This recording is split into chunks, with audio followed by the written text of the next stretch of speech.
Get ready, Amazon is already planning on raising their fees in 2026. My name is Noah Wickham. I am VP of Sales and Marketing here at My Amazon Guy, and let's talk about this. So Amazon just a little while ago had brought this out, their 2026 updates to US referral and fulfillment by Amazon fees. So essentially what Amazon is saying here is that first they're saying, hey, we'd like to share updates in this. So yeah, who cares? Nobody wants to know. What are you doing and how much are you charging us, right? So in 2026, FBA fees will increase by an average of 8 cents per unit sold, or less than 0.5% of an average item's selling price. First and foremost, I think the 0.5% of an average item selling price is kind of funny, just because it's like, okay, who cares about that?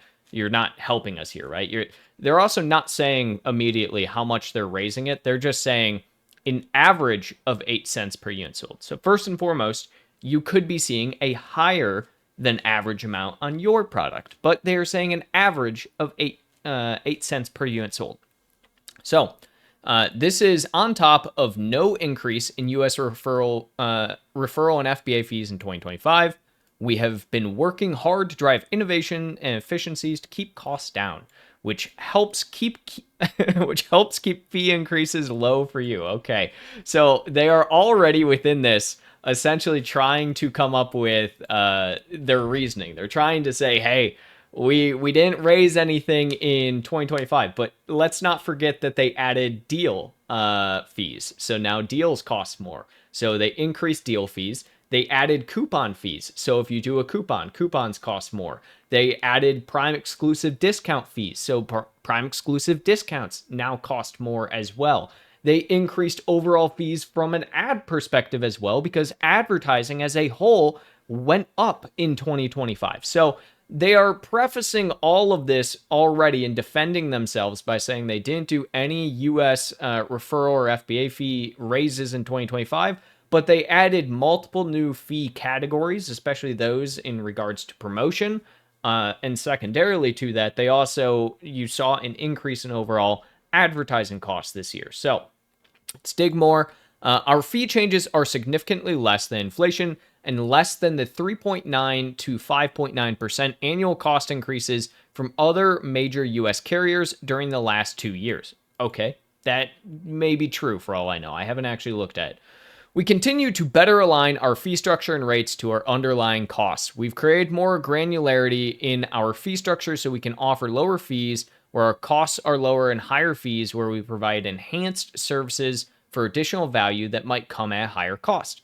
This includes investing in improved forecasting, inventory placement, and automation that drives faster delivery promises and higher sales for billions of products fulfilled through FBA. Okay. We'll also add new return features, reduce defects that cause missing and damaged inventory. Yeah, big doubt there. I have huge doubt here. The idea that they're going to do anything about missing and damaged inventory would be baffling to me, especially with the changes that they are having now, where essentially, again, Amazon owns any inventory and can just sell it off to anyone if it is missing or damaged. So very big doubt there, but okay. And provide faster removal processing. That one also huge doubt. Removal processing takes forever. I don't expect that to be anything new. You also gain the opportunity to achieve lower fee options where it makes sense for your business, including by updating your product packaging. That's a crazy thing to say. Hey, you can lower your fees by updating your product packaging. Like, yeah, of course. Selecting lower cost inbound shipment options, okay, and maintaining healthy inventory levels. Thanks, Amazon. I didn't know those very basic business practices already. We continue to focus on providing you with stability by minimizing your operational burden and costs. There will be no new FBA fee types in 2026, and we're providing earlier notice and improved tools to make it easier for you to optimize your sales and profitability. Okay, so essentially what I'm getting here is that Amazon is deciding that they need to raise their referral fees and their FBA fees. Cost overall for shipping things is likely getting expensive, and it's eating into the bottom line for Amazon, and it's the one area of Amazon that has historically been the largest negative factor within Amazon's profitability is their ability to ship things.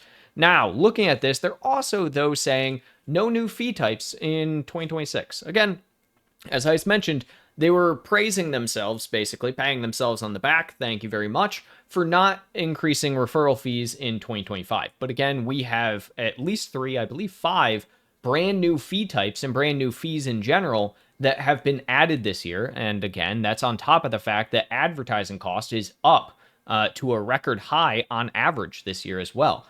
So them saying, hey, we're not going to have any FBA or new FBA fee types in 2026.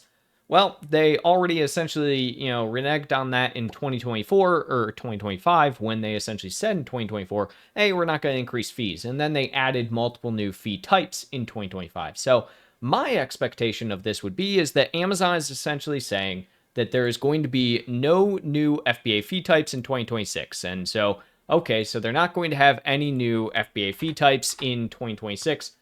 Cool. How much are you planning on raising referral fees and FBA fulfillment fees in 2026? Because you're already doing it right now. And so this hurts me. I hate when Amazon does this. I hate when they just kind of do it out of the blue. There was no preempting this. I will say that Amazon has done a good job right now of essentially saying, hey, we're giving you time. So they actually do say that in here where they say you have at least 90 days before any fee increases take effect, right?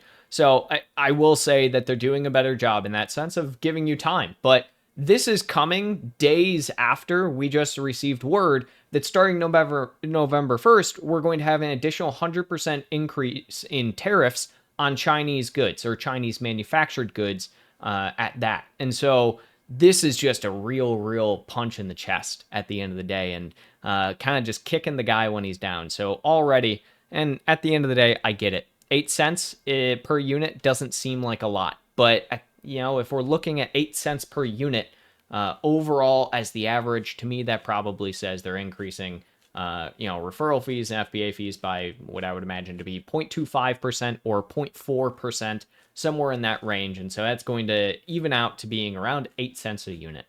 8 cents a unit doesn't seem like much until you're doing 10,000 units a month, in which case, 8 cents a unit is a fairly sizable chunk of change, right? And that's a lot more than what you would probably be expecting at the end of the day to just cut. And eventually you get to the point where you're somebody who's doing 100,000 units a year. If you're a very sizable business, this is a big chunk of change. That's a full-time person's salary, And so there is one of those aspects where I think Amazon, the way they are wording this, you can tell they don't want to be saying, hey, we're raising fees, but they have to at times. And I think I understand that. I also understand that sellers are dying from the profitability right now. Sellers are hurting. And so it's one of the big things. Something I hear every single day from sellers is that profitability is a huge concern. Advertising costs are rising is a huge concern. And the platform as a whole is becoming difficult to sell on. And that's essentially where people like us step in. My team hears this every single day, and we have entire sections of our operations that are dedicated to essentially profit analytics and finding ways to increase even by 0.5% profitability year over year for our customers and our clients. The reason for that is simply put that you need to be profitable and you need to have cash flow to run a successful business, especially a successful Amazon business. Things like this hurt at the end of the day. So Amazon does give some basic tips there, lower fee options for the business, product packaging changes. And that's one of the things that, we do frequently. We find new product packaging. We find ways to get missing inventory reimbursed. We find ways to essentially pad the bottom line. And so if you're somebody who hates referral fees and hates increased fees and hates overall Amazon eating away your profitability, come chat with us. Happy to see what we can do for you and hopefully maybe increase your profitability. Remember, it's all of us versus Amazon at the end of the day.